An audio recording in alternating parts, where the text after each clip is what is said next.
koutou katoa, ko Megan Gallagher, tōku ingoa, ko Climate Leaders Coalition, aho I mahi ana. Thank you so much for coming along to today's Climate Leaders Coalition Masterclass on climate risk in partnership with thinkstep-anz. It's so wonderful to see so many people joining the call today. And for those who are not a signatory of the coalition, welcome. It's really great to have you with us. It was because of the recent devastating flooding and damage caused by Cyclone Gabrielle that we felt it was really important to open up this masterclass to broader business network so that everyone can get on the journey of building their climate resilience. That means that you're welcome to share the video that we send you at the end of this with your suppliers, customers, clients. The more the merrier is sort of the spirit with this session. These masterclasses are an opportunity for our signatories to share their practical experiences and to help others make faster progress on climate action. This year is a little bit unique as we transition to a new statement of ambition, and the sessions will predominantly focus on meeting those minimum requirements for the statement in particular. We decided late last year that climate change risk was the best way to kick off the first CLC Masterclass for 2023. We didn't anticipate the extreme weather events that would bring the harsh reality of the impact of a warming world to our front doorstep. When we worked with CL signatories in the middle of last year and developing the new statement of ambition, there was a very clear and really consistent sentiment that climate change risks and preparing to adapt to these risks as organisations was of critical importance. We acknowledge that diversity of CLC signatories means that there is no one way that each organisation will approach it. Some signatories are mandated through the climate-related disclosures, whilst others are not. They're just working to embed the process internally and share that overview on their website. So every organisation will experience the impacts of climate change in a different way, but we hope that today's session will provide some practical tips to support you in growing your organisation's maturity in this space. So that's probably enough from me. I'm really fortunate to be joined today by Martin Fryer from thinkstep-anz, who has vast technical expertise in this space. So we are incredibly grateful to Martin to be able to share that with us. Martin is the head of strategy and impact and has previously worked in-house in sustainability functions for several of New Zealand's large corporates. We want these sessions to be really interactive and as practical as possible. So Martin will speak for the first part of the session and then we'll open it up to a Q&A. So feel free to pop questions into the chat function as we progress, and then we'll work to answer those at the end. But I'll stop there and have the pleasure of handing over to Martin. Thank you, Megan. Kia ora tātou katoa, ko Martin Fryer tōku ingoa, Head of Strategy and Impact for ThinkStep. Delighted to be able to share this kind of masterclass with you. And I just want to acknowledge the Climate Leaders Coalition members who have contributed their kind of experience to this, to actually developing this masterclass. So we got some really valuable feedback to understand where people are on their journey to carbon or climate related disclosures. We've tried to take that on board, so hopefully we're pitching this at a level where it's useful for everybody, but please do use the chat function to raise your questions, and we are going to produce a kind of 2-pager at the end of this process. So if we don't get to all your questions, we will review them in kind of finalizing that document. So hopefully this is of value. It's probably not the only approach that people can take, but really the goal is to help organizations assess the risks and opportunities from climate change. We follow a particular process at ThinkStep. The likelihood is other consultancies will do that as well. And I think one of the overall aims for disclosures, certainly from XRB's perspective, is to end up with things that are kind of comparable. So stakeholders can actually compare where organizations are in terms of managing climate related risks. It's a pretty busy agenda. So I will try and take it slowly, but essentially we will look at the pre-planning before you even get into doing a risk assessment. What do you need to do to plan? I'll then use some examples to go through how we actually assess risks and opportunities, not forgetting the opportunities piece. We look at how risks and opportunities can then be ranked to inform strategy and inform management and governance. But there are other opportunities in terms of using the outputs from the risk assessment. I will share some disclosures that I found for kind of large mandated organizations, but also some useful links for SMEs and smaller organizations who are looking for examples of how this has been kind of approached. And then we'll get into some final thoughts and then the Q&A at the end. So hopefully we are all familiar with this diagram and the 4 elements of the approach, which has come from the TCFD guidance. I think it's key to understand that this is global guidance, which is only actually aimed at one stakeholder, which is the investment community. And we kind of ensure when working with clients that they actually look at this in terms of which other stakeholders are interested in this information and how can we get more value out of this process than merely just producing the climate change statement or whatever it is. The elements should actually be familiar, because when you look at any kind of business operation, these 4 elements would be kind of you would relate to anyway. If you are looking at developing a business, looking at developing into a new market, you would do a risk assessment of that. You would look at the risks and the opportunities.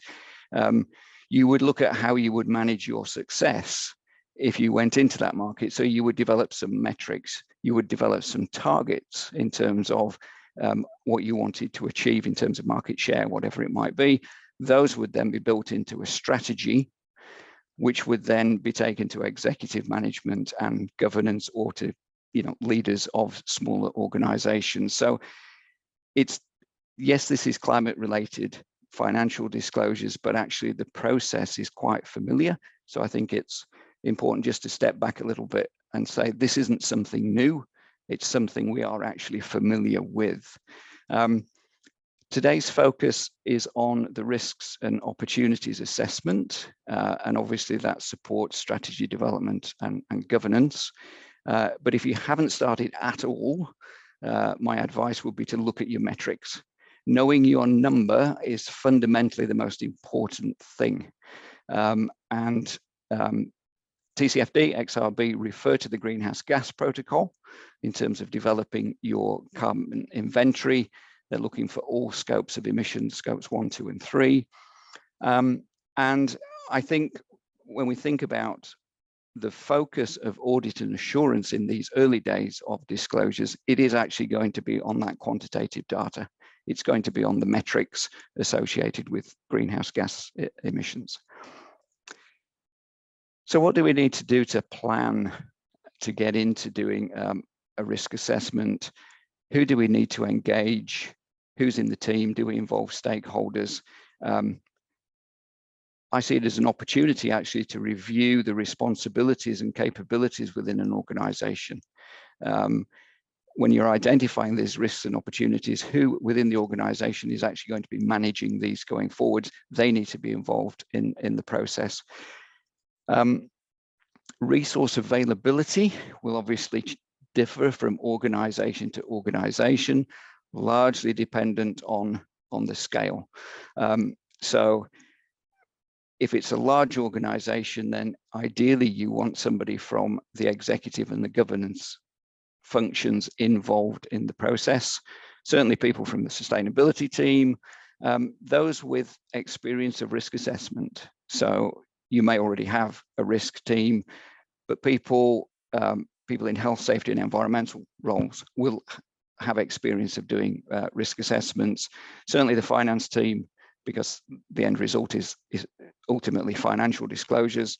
But involving people who are involved in operations and asset management at an early stage also has real value, because they can contribute their knowledge, but you're also kind of building their capabilities and educating them as part of the process. Some of the transitional risks, legal, regulatory, if you have a legal corporate affairs team, then they should be part of the process as well. From our experience, those of you who might have kind of ownership overseas, so a head office in Europe, multinationals by and large provide a suggested methodology, but they leave it to regional operations to produce their own assessments, because they understand that it's at the regional level that you need to look at and access relevant information and data sets around climate related risks. In terms of scope and boundary, the questions are, do you look at everything? Do you look at it in terms of specific geographies? Do is the risk along your supply chain? Do you do it all at once, or do you do it staged? And this is a discussion that you need to have before you get into the risk assessment itself. Our preferred approach is actually an initial high level whole of business view, to see where risks and opportunities lie for an organization and its supply chain. And then potentially a phase 2 can be then more focused on key areas. It means the process then becomes more efficient and potentially adds more value. But again, that's dependent on kind of client preferences.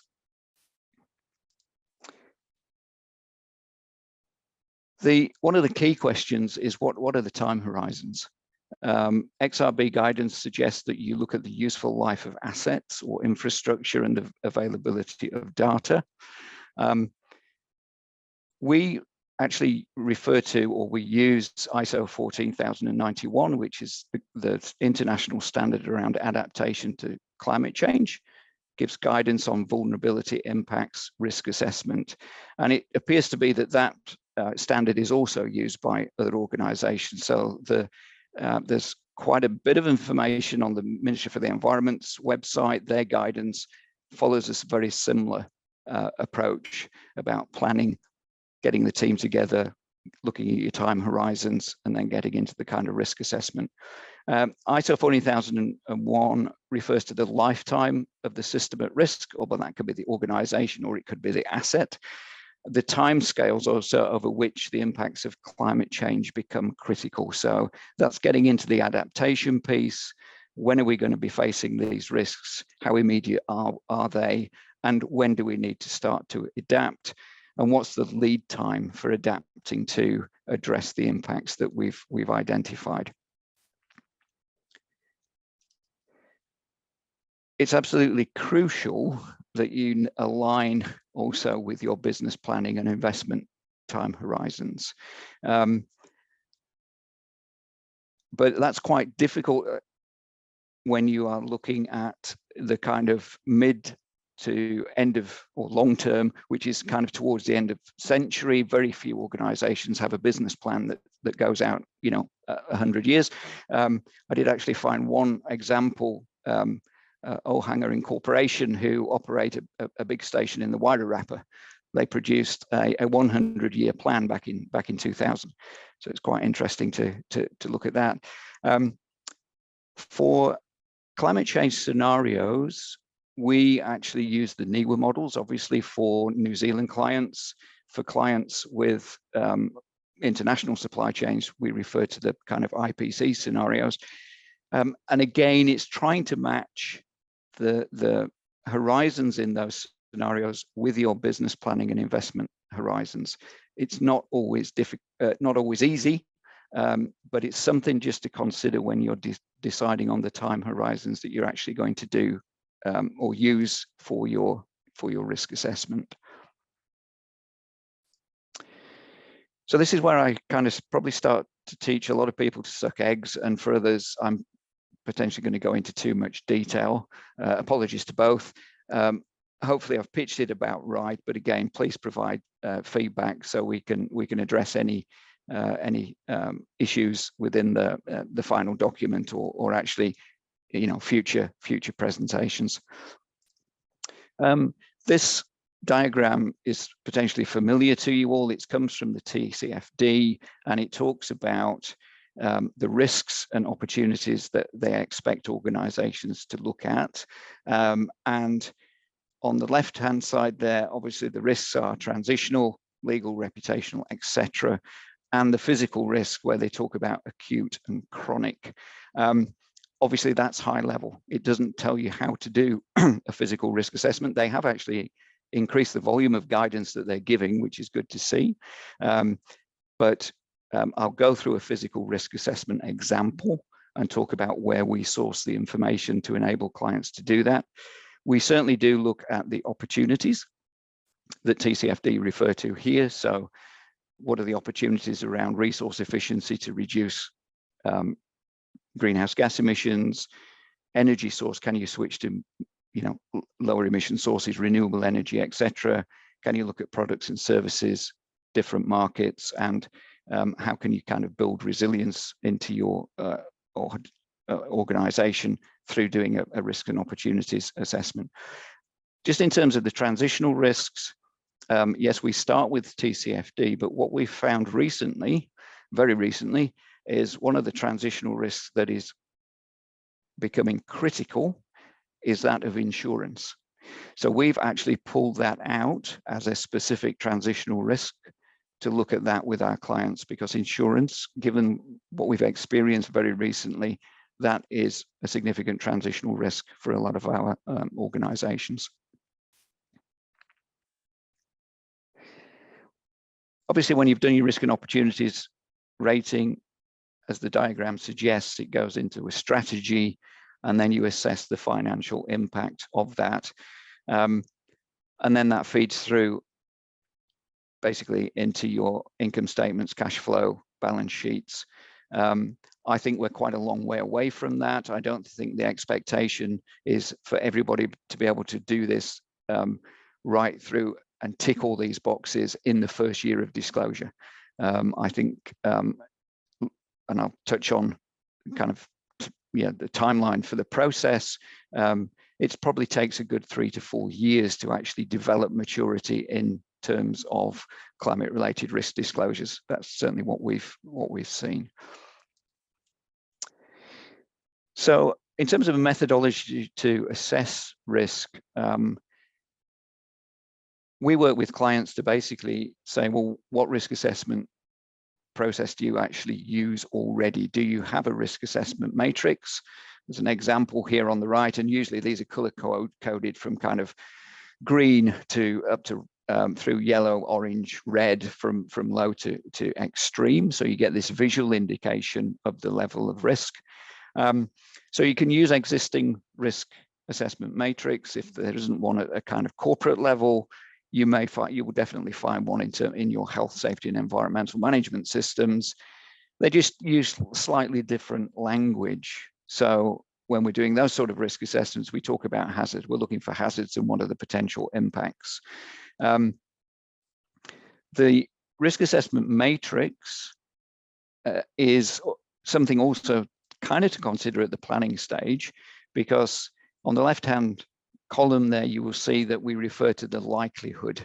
What is the likelihood of this hazard or climate hazard actually occurring, or this transitional risk occurring? And it goes from rare to almost certain. The language might be slightly different, but it's valuable to look at those whilst you are considering that question of the time horizons. So it matches your kind of risk assessment template where it can. Horizontally there, you've got the consequences from insignificant up to catastrophic, and sitting behind the matrix, there'll be a number of measures that are used to determine that level of risk. And within there is likely to be the risk to your people. There's likely to be a financial risk and a dollar figure associated with consequences. And that obviously supports the aim of TCFD and XRB in terms of financial disclosures. But it's also likely that one of the consequences is reputational risk. That's been identified as one of these transitional risks. So organizations potentially already have the mechanism to kind of measure that from a risk perspective. So the key message is, wherever possible, you use existing systems and you use your own language. and use that language to basically produce disclosures which will meet the New Zealand climate standards.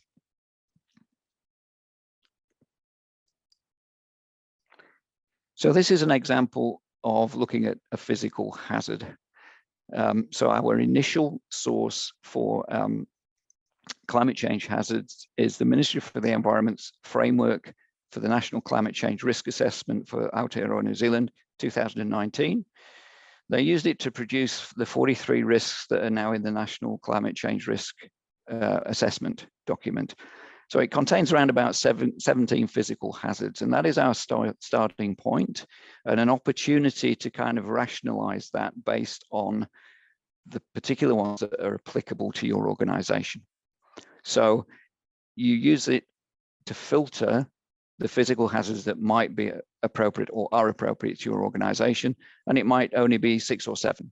So immediately you've got the opportunity to make this risk assessment more manageable, rather than saying, oh, we need to look at 43 risks. No, you can look at 17, start with 17 hazards and reduce that down even more by making them or identifying the ones that are applicable to your organization. And here's another opportunity to change the language to suit your own internal and external audiences. So this example is for one of the, there was an Auckland supermarket impacted by one of those subtropical storms in January, extensive flooding. So obviously the hazard is that frequency and intensity of storms. Yes, it led to disruption of supply chain. It impacted on their people in terms of their journey to work. But the flooding itself, and we will see changes in frequency and magnitude of these, actually disrupted the building. It has a physical impact of the building because it didn't just flood, which led to stock damage. It actually impacted the electrical network.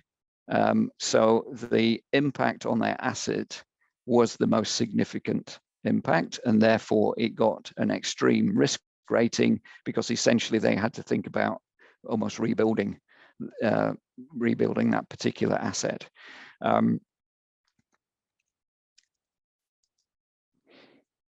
This is an example of a transitional hazard. And as I say, we refer to the TCFD areas. But really, again, just as a starting point, we've found that we need to build these out for each client, as transitional risks and opportunities are quite specific to different organizations. So this is a client that is having to respond to climate-related disclosures. They're involved in offsetting to meet targets, and they're aware that there is an opportunity around more energy efficient technology.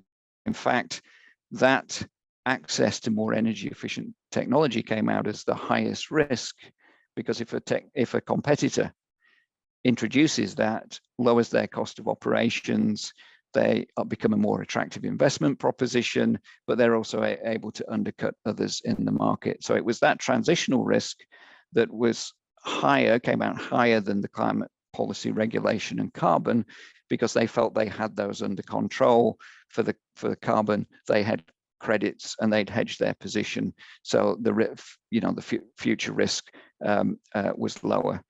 So it's a similar kind of process, whether it's physical or transitional, and you basically use that same process to develop really a master list. And the length of that master list will vary from organization to organization. But as well as producing that overall ranking, it's worth considering how you might break that up.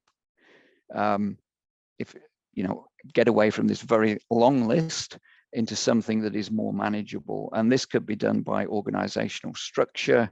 It could be done by geography if you are located in different areas. So those particular operations could have their own climate related risk dashboard that's specific to them. and it's integrated into the, the kind of operational management of that asset.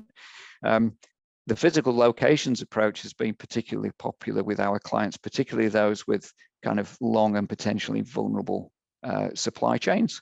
They want to understand where are the products coming from, what is the potential impact of a climate change, of a changing climate on the ability of those suppliers to potentially produce what they're supplying, but also the vulnerability of the supply chains that they're using. So pulling physical and transitional risks together enables this ranking to be produced. They can be used to inform strategy development. What do we include? Where do we focus right now?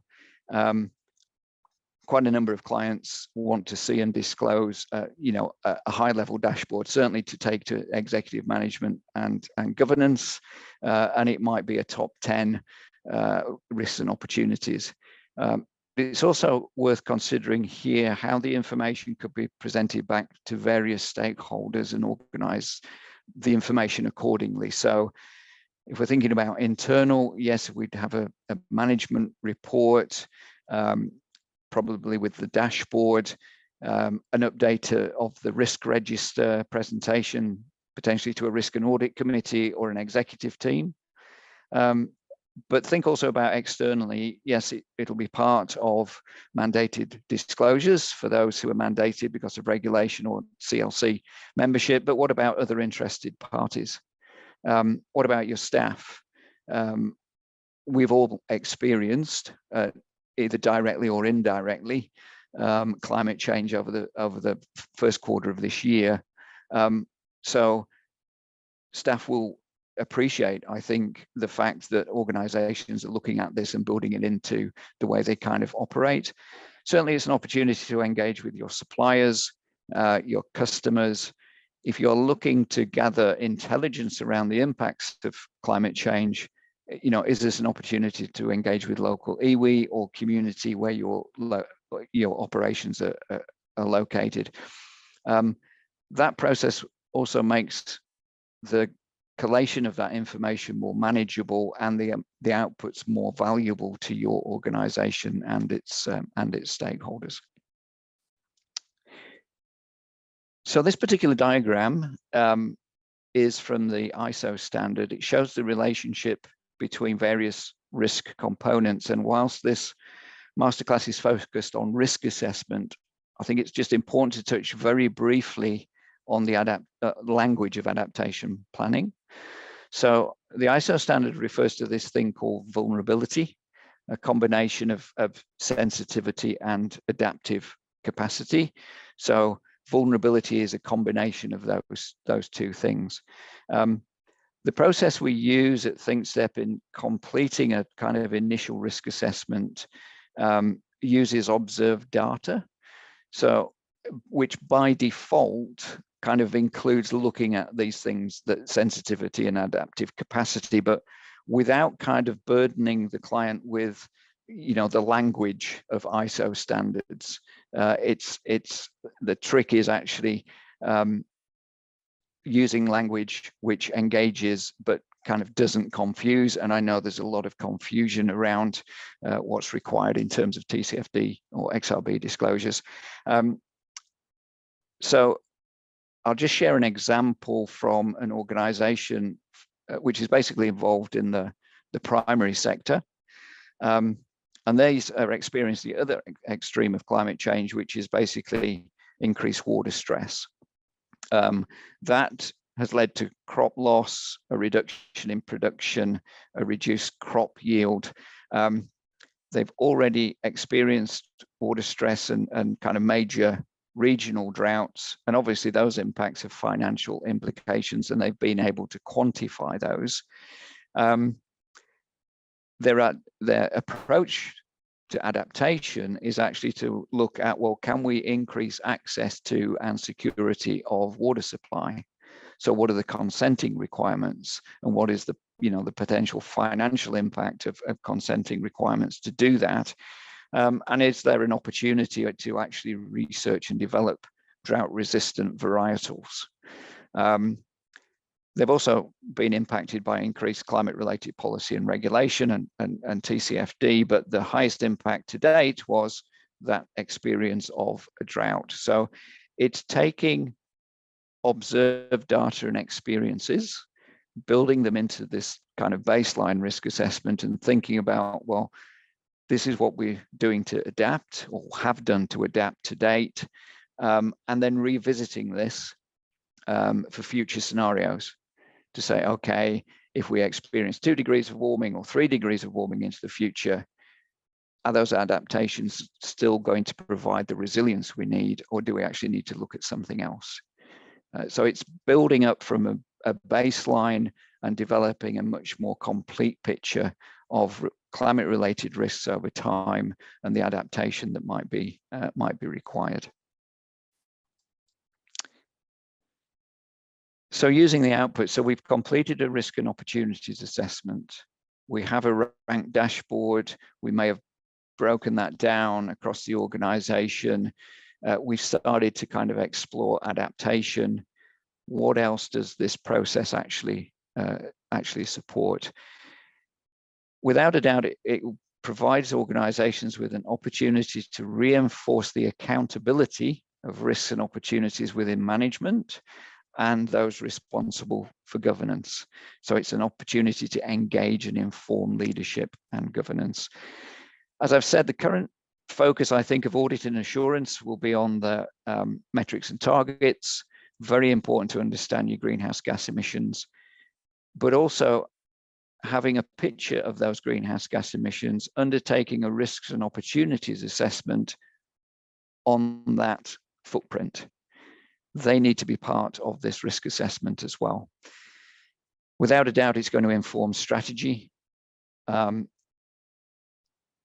Publicly disclosing this information is meeting investor needs. That's the focus for TCFD.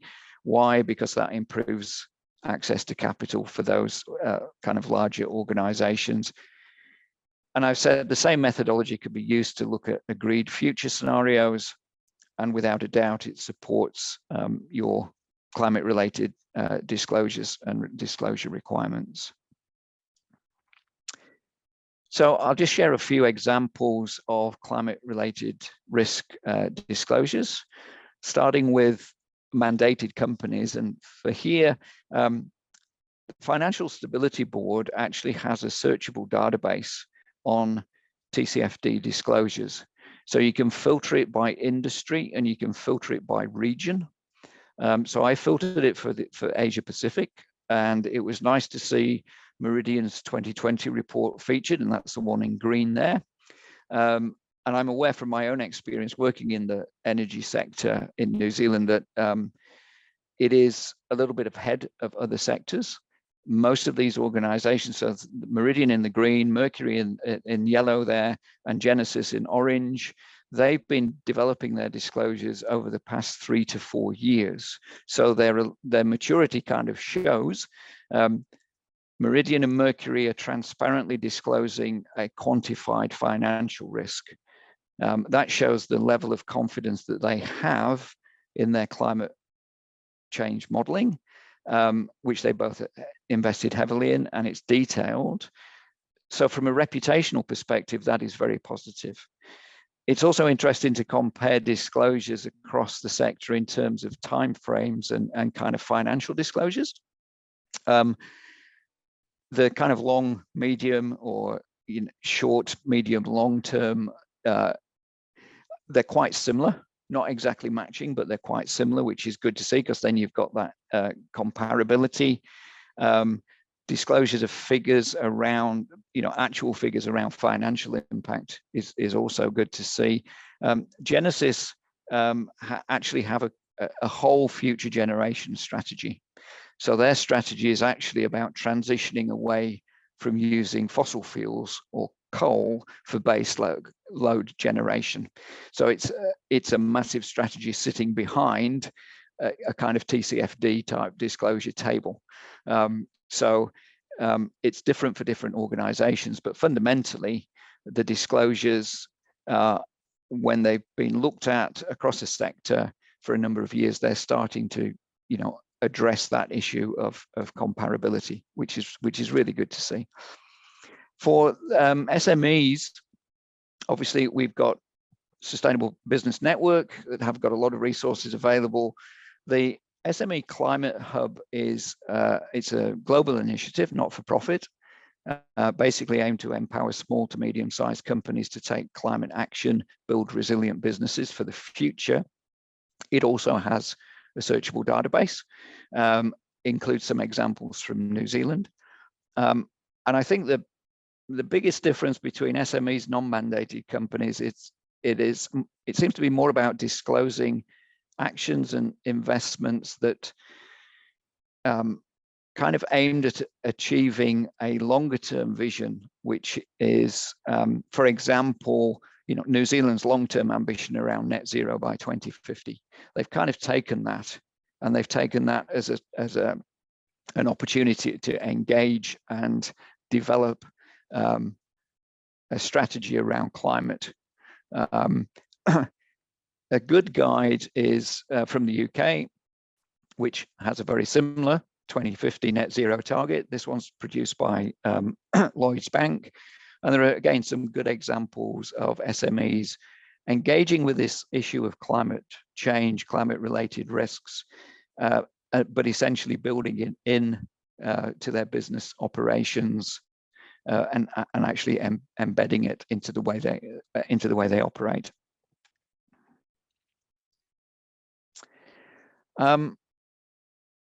Where might disclosures be going? These documents are produced by the Canadian Pension Plan. So CPP in 2022, they held like $500 billion worth of assets around the world. In October 2021, they produced basically a broad abatement capacity assessment framework, a standardized template for basically assessing a company's potential for reducing emissions. So the focus still very much on greenhouse gas emissions and emissions inventories, but they basically looked at it from a simple concept. So first they looked at organizations to say, does this company have a current baseline? Do they understand their carbon footprint? Secondly, have they identified actions that can cost effectively be introduced right now to reduce emissions? So they called that the abatement capacity. And then thirdly, they looked at whether there were steps and strategies in place to cost effectively reduce the emissions in future under different carbon price assumptions. So it's very much looking at quantitative data and using a financial instrument such as a carbon price. And they called that the projected abatement capacity. So they've been using this for a couple of years at least, excuse me. And in November last year, they produced this document called the Decarbonisation Imperative, which is where this quote comes from. So they've moved on from just looking at the emissions footprint to looking at the validity of the claims around targets and commitments. And the message here is, don't make any commitments without a clear pathway to achievement, and make sure your governance framework explicitly includes climate-related risks. So the focus is, I think, still very much on quantitative data. But as we know, climate risk is much broader than that. So the level of audit and assurance needs to develop and will develop over time. It'll go from metrics and targets to then look at risk assessments of risks and opportunities, how that is being managed within the organization. Does the organization have the right governance in place? And what does its strategy look like? And is it going to give that organization the resilience that it needs to adapt to a changing climate? So my final thoughts.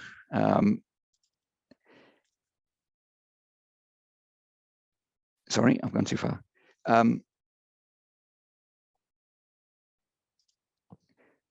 We strongly support the XRB recommendation that this is approached at a sector level. And I know there are it is being looked at for various sectors. I know the Aotearoa Circle has done a significant amount of work over the past couple of years, particularly in the primary sector. If you look at what's happened in the seafood sector, a lot of sector-based approaches have been taken, which is great. Without a doubt, you need to take it in stages. Start with the issues you know you can make progress on. So there's some momentum gathered through the process. Obviously, if you're building a roadmap, it needs to be realistic. Don't try to do it all at once, but certainly build on your success. Looking at the organizations where they have developed fairly robust disclosures, it has taken 3 to 4 years for them to get there. So don't be in a rush to tick all those disclosure boxes. Just start the journey. And if you need help and assistance, there is some available to you. And obviously, there are a number of consultancies that you can turn to for specific help in this area. So with that, we have the opportunity to go into the Q&A session. So I will just stop sharing my screen at that point. Megan, is that right? That's perfect. Thank you so much, Martin. My pleasure. Not an easy task that we asked you to do such a robust journey through that climate risk assessment process, and love what you said in terms of the fact that it is a journey and that getting started is really important. And thank you for breaking it down into the planning, assessing risks and opportunities, and some of those resources from Ministry for the Environment and TCFD, and then into that ranking risks and opportunities, and then what does it look like to embed. That's been really useful. So we do have the opportunity for question time with Martin. So I see a couple are coming into the chat, so feel free to use that as a way to do it. Alternatively, you can put your virtual hand up, and we will ask for you to be unmuted, and then you can ask your question as well. So either is fine. But we'll kick off. I see that Lisa has popped a question in. Says, thank you, Martin. Good presentation. Do you have any further comment, advice on assessing the identified risk across different emission scenarios, i.e. SSPs, RCPs, and at what point in the assessment process do you recommend addressing this? Yes. So what I presented really was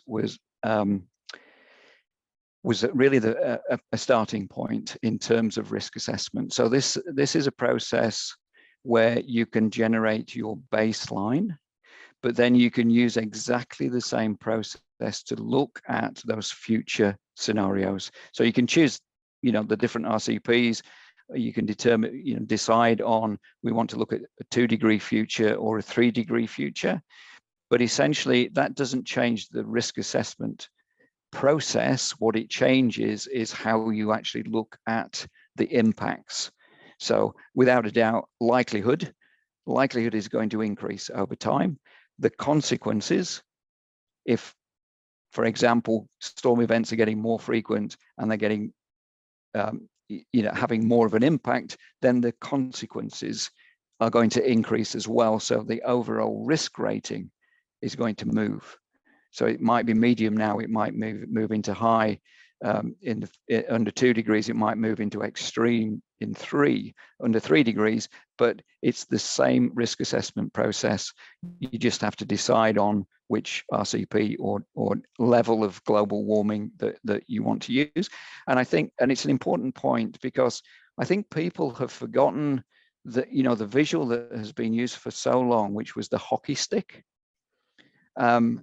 And we need to realize that we are already on that curve of the hockey stick. So what we're experiencing now is 1.1 degrees of global warming. So we are already on that curve. So just again, bear that in mind when you're choosing those future scenarios. Thank you, Martin. Miguel asks, on risk assessment matrix, I see some people use likelihood and consequences and others use exposure and vulnerability. Would you have any recommendations around this? Key recommendation is agree on the language up front. You could use either. If you use exposure and vulnerability, that's fine. The only yeah, the only thing there is obviously when you're starting to look at adaptation, they also use that word vulnerability, but it's slightly different in terms of it's looking at your sensitivity and your ability to adapt. So just be aware of that. But yeah, key message is use the language that's appropriate for your organization and stakeholders. Great. And Lydia has a question here around transitional risks. How much detail should we go into when identifying transitional risks? So that's the TCFD examples are very high level, but then this doesn't necessarily reflect all the intricacies of the risks that could arise. Yeah, it's a good question. I think, again, transitional risks, yes, TCFD have identified those categories. We've already identified an additional one around insurance, and there may be other ones that are specific to particular organizations. So it's, again, important up front to decide what you are actually going to include in those transitional risks. And the level of detail, again, that will vary from organization to organization. It'll depend whether you are, facing regulation or not. It'll depend on your sector in terms of reputational risk. If you are in an energy intensive, high emitting sector, then obviously the reputational risk is much higher than if you're already operating in the kind of low emissions, and your transition to a low emissions future is therefore that much easier. So yeah, it start with TCFD, but don't only just use those. Use it as a starting point and develop ones that are specific to your organization. Thank you, Martin. And what I forgot to say before we kicked in was I'm really conscious that there's a lot of powerful wisdom in the collective virtual room. So if other people do have any thoughts or tools or resources, please pop them in the chat, and then we can share them in the email with the video on the slides as a follow-up. We have Jess from IAG with a question: any advice for companies with trans-Tasman operations and how to manage group and local stakeholders and alignment of two disclosures? Yeah, good question.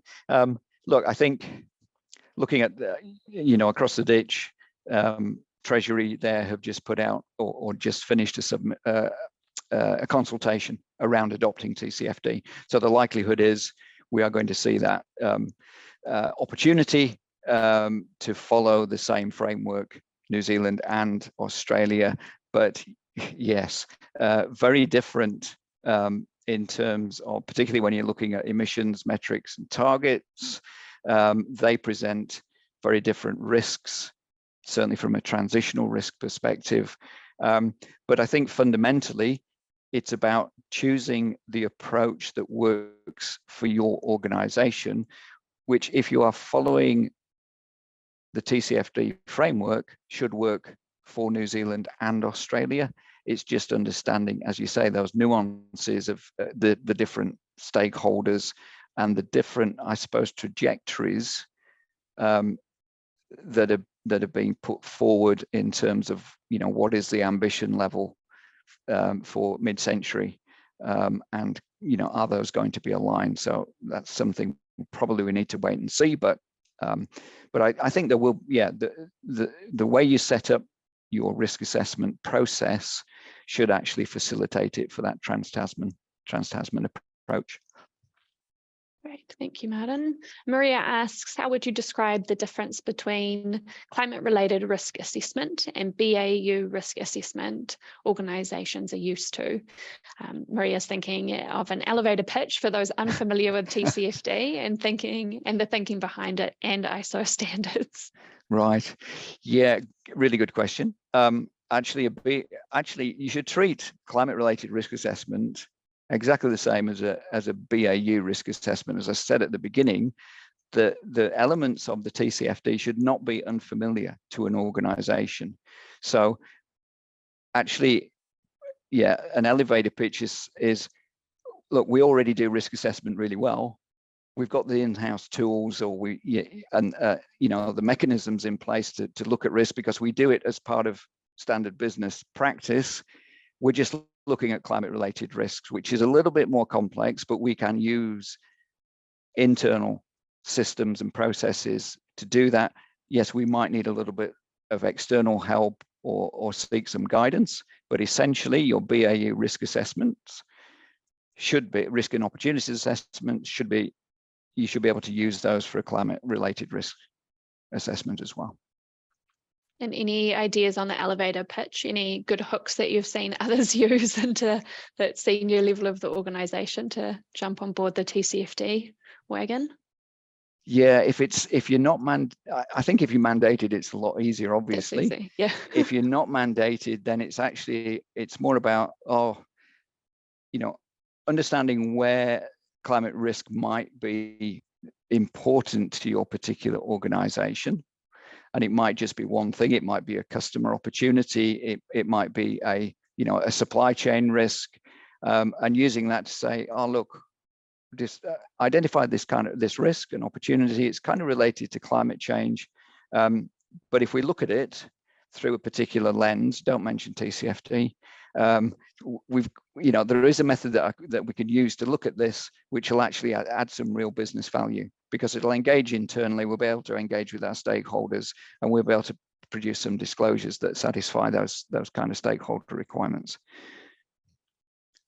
Yeah, don't mention TCFD, don't mention ISO standards. Leave that to avoid the people. Avoid the acronyms. Yeah, leave that to the people who actually have to do it. Yes. Great. And Susan has a question around annual process. So is it an annual process to identify hazards, adaptation opportunities, and calculate risk? Susan would like to understand how to create a sound ongoing process. Absolutely, it should be an annual process, but it needs to be set up with that in mind. So that's why at every point we try and kind of step back and say, okay, have we captured all we need here? Have we got the hazards? Have we identified all the hazards? Have we identified all the resultant impacts? Double check it all before you kind of finalize it, because then essentially you don't have to go back and do that exercise. You go back and you just go back to the identified hazards and impacts, and you just review the risk rating. Yeah, and yes, do it on an annual basis, because then you will capture those hazards and impacts that are potentially happening more frequently, and because their risk rating will increase, they'll come further up on the dashboard. And that's the whole idea behind using a standard kind of process. Awesome. And Jefferson asked, how can we align the materiality between the financial statements and CRD? The scope is not 100% the same. Yeah, that is a really good question, and I'm not sure I can answer it with confidence. I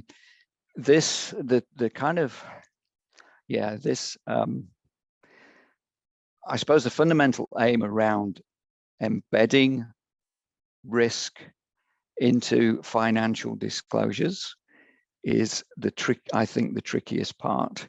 I gave the examples from the energy sector. They have started to kind of do that. They've started to quote some potential impacts, but it is really only appearing in the climate-related disclosures. You'd have to look at, kind of drill down into financial statements to find, information that kind of supported those disclosures. I think we're quite a way away from that, and I think that is something that will develop over time. That's really all I can give as an answer at this stage. So. Thank you. And Shami asks, how do you assess the level of risk when there's not much publicly available data and or high uncertainty, with an example of the international supply chain and future economy? Oh, yes. The important thing is actually getting it onto the risk assessment. And if you give it a low impact, and that low impact is given primarily because you don't have available information, then maybe you actually decide to raise its risk rating, because of that lack of understanding. Maybe it is something that you need to look at, sooner, because the risk to your organization of not knowing that kind of future supply chain or economic disruption, if that is significant, or comes out as significant for your organization, then that triggers you to actually, look at doing some research into that area. Awesome. And Roger has asked, when do people think we will be having similar conversations regarding broader disclosure around nature-based impacts? Yeah, really good question. I've been pleasantly surprised by the speed of the development of that kind of the framework. Obviously, they've had one to kind of base themselves on. I'm hopeful that it will develop or continue to develop at that same rate. So we will start to see companies grappling with that and those disclosures over the coming years. But again, it is likely to be a number of years before we see a level of maturity, and potentially it will be driven more by sectors that are reliant on biodiversity or potentially impacted through biodiversity. They may be the kind of seen as the leaders, but again, I think it's going to be several years before we see mature disclosures. And as an in-between process with organizations that are starting to consider it, what are you seeing, how they're progressing to identify those nature-based risks without that more formalized structure? Yeah, I think it's again, it's organizations that I suppose actually understand their connection to nature and biodiversity. Those are the ones who are already kind of talking about this, starting to disclose it. But it's very, I think it is quite high level. Whether they have actually got into, using a specific risk assessment process, I don't think that's kind of apparent yet, but there is nothing to stop them using, the risk assessment process that we've discussed today to look at, nature-related financial risks and opportunities. Absolutely. What's your view on assurance capabilities to audit CRDs? I think we are well served, obviously, by the big four audit and assurance companies. I know that XRB are looking to potentially include a much broader set of companies because of the potential volume of assurance work that's required, and I think that is a good move. Again, there are certain organizations like ourselves, like Toy2, that do carbon footprinting and audit and verification. So, yes, broaden that kind of baseline of organizations. I think that's a great move.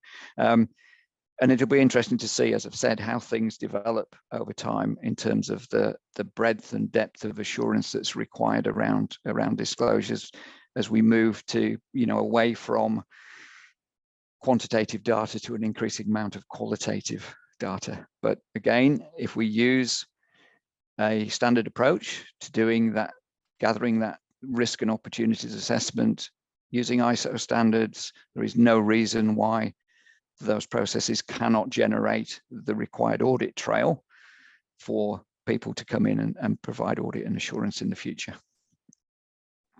Wonderful. Great timing, Martin. That was the last question. A perfect ending. That's never happened before. A massive thank you to you, Martin, for all of your expertise and the time and effort that I know you put into pulling together this presentation. We really are very grateful for that. We will be sharing today's recording and the presentation slides. And for those CLC signatories on the call, you'll also receive a couple of page guidance documents to support you with that journey. So breaking down some of the concepts from today. The next masterclass that we will have is on science-based targets, how to set targets and develop emission reduction pathways. And it will be on the 30th of March March, so we'll include a link for that. I thought I would just close with a quote that I found online, and it brought equal inspiration and a little bit of terror, which I think is kind of apt for climate change risk.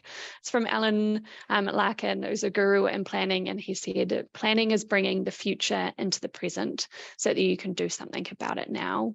And I think we can all agree with the sentiment of needing to do that, but also it's a really intense process for people to go through, and identifying those climate change risks and thinking about what the future state in a warming world might look like. So just want to acknowledge that it's quite a weighty topic. So thank you so much for joining us today. CLC is a network of organisations who are all on this journey together, so please do reach out if you're looking for some support or wanting to be connected with other people as well to discuss this further. But we'll leave it there. Ka kite anō.